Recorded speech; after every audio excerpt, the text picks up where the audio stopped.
વાત કરીએ સુરતની તો સુરત એસઓજી અને ક્રાઇમ બ્રાન્ચનું સરપ્રાઇઝ ચેકિંગ કે જ્યાં પીપલોદ, વેસુ, અલથાણ, પાલ વિસ્તારમાં ચેકિંગ હાથ ધરવામાં આવ્યું છે,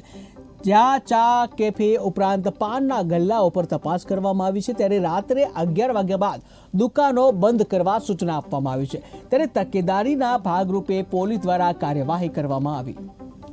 આખી હકીકત એવી છે કે જે અડાજણ, પાલ, અલથાણ, વેસુ, પીપલોદ આ બધા એરિયાઓમાં એક એવો ટ્રેન્ડ ચાલી રહ્યો છે કે ભાઈ ચાયની પેલી કાફે હોય અને એની અંદર સ્મોકિંગ ઝોન બનાવેલા હોય અને લોકો મોટી પ્રમાણમાં રાત્રે મોડે સુધી 1 વાગ્યા 2 વાગ્યા સુધી બેસી રહેતા હોય,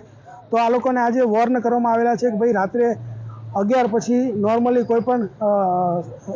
સારા ઘરના વ્યક્તિ હોય એ ફરતા ન હોય। તો આજે તમામ જેટલા પણ એના આવા માલિકો છે એને પણ વોર્ન કરવામાં આવેલા છે અને જે લોકો ત્યાં આવેલા હતા, યંગસ્ટર હતા,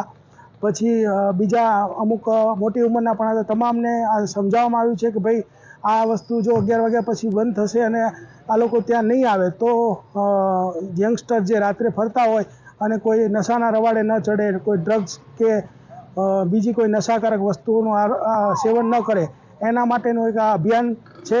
અને આ અમારી સતત આ પ્રવૃત્તિ ચાલુ રહેશે। આ આખું જે અભિયાન છે એની અંદર 2 પીઆઈ, 8 પીએસઆઈ, એસઓજી અને ડીસીબીના અને 80 માણસો એસઓજી અને ડીસીબીના તમામ લોકોએ આજે ટોટલ 38 જગ્યાએ